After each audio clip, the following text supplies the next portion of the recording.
Is notebooking used in a Charlotte Mason homeschool? Here's the answer.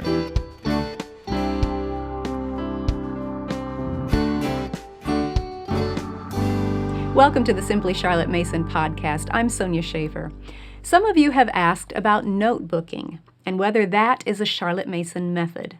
It's a good question, and the answer all depends on what you're thinking of when you think notebooking.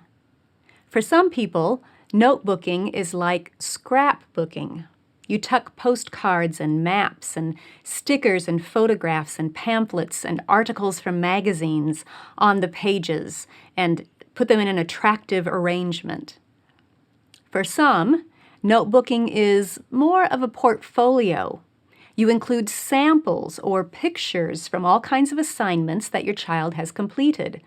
Book reports, board games, jigsaw puzzles, movie reviews, paper dolls, flattened paper crafts, posters, diagrams, and science experiments. For other people, notebooking is a collection of worksheet-type assignments. So the child completes word puzzles, or does a cut-and-paste style mini-book, or coloring pages, or fill-in-the-blank guides, any kind of pre-printed sheet with step-by-step instructions for the child to complete it. But none of those descriptions of notebooking accurately reflects the notebooks that Charlotte Mason used with her students. Charlotte's students used notebooks in a variety of subjects. They had a nature notebook, a book of centuries, a math notebook, and a book of mottos, plus notebooks for beginning reading, handwriting, and spelling. But all of those notebooks had one thing in common. They were all blank. The students began with a blank journal and an idea. Record what you're learning. Give it your full attention and do your best work. There was no busy work, no uniform step-by-step instructions to make each student's page look just like everyone else's. What those notebooks became, what those pages were going to look like, was up to each student. Now, the teacher might give some guidance, but the notebooks became a personal reflection of each student's knowledge. You see, blank pages require the learner to think more deeply. From all of those ideas that I've been reading or observing or thinking about, what exactly do I want to put on this page? How do I want to word it? What do I want it to look like? Giving the student the scope of a blank page offers countless options for creativity and for the child's individual personality to shine through. It also requires deeper thinking than if he's simply filling in the blanks on a pre-printed page or following step-by-step instructions to cut and paste and color just like so.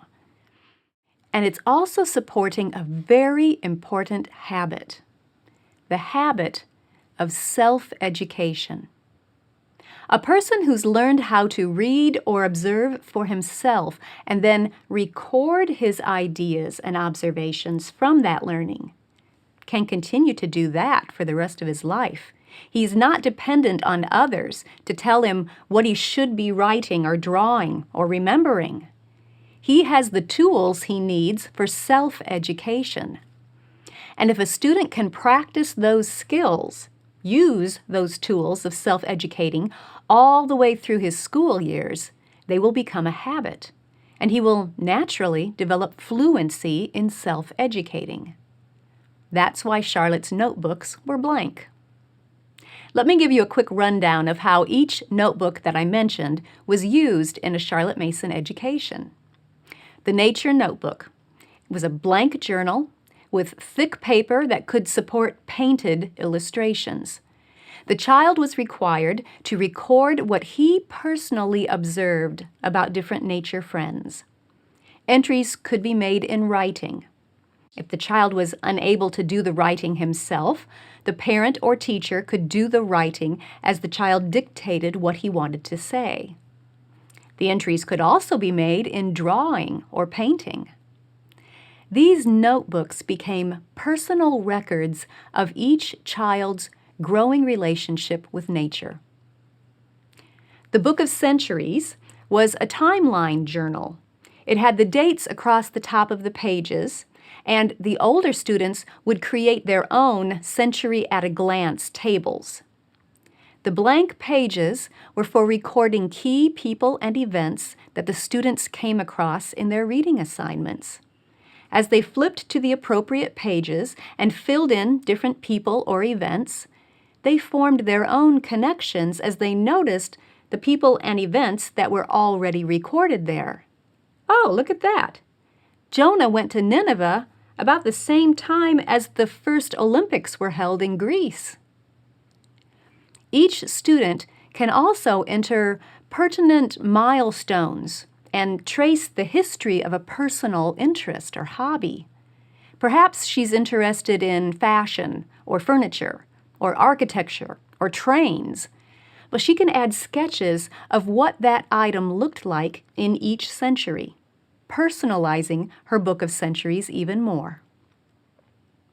The math notebook was full of blank grid paper. Especially in the elementary years, most of the math was done orally. Once the student demonstrated that she had grasped the concept, she was allowed the privilege of recording one of the problems in her math notebook after she had solved it. The amount of writing was increased as the student progressed.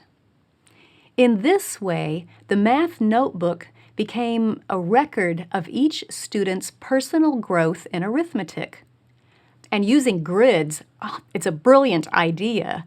Grids help the student keep the numbers neat and keep place values aligned. And the grid size can be adjusted to fit your student's handwriting ability as she grows. A book of mottos, sometimes called a commonplace book, was a journal that the older students created from their reading. It encouraged them to stay engaged in the reading and to look for ideas and quotations that stood out to them. Those quotations or excerpts were to be transcribed into their books of mottos.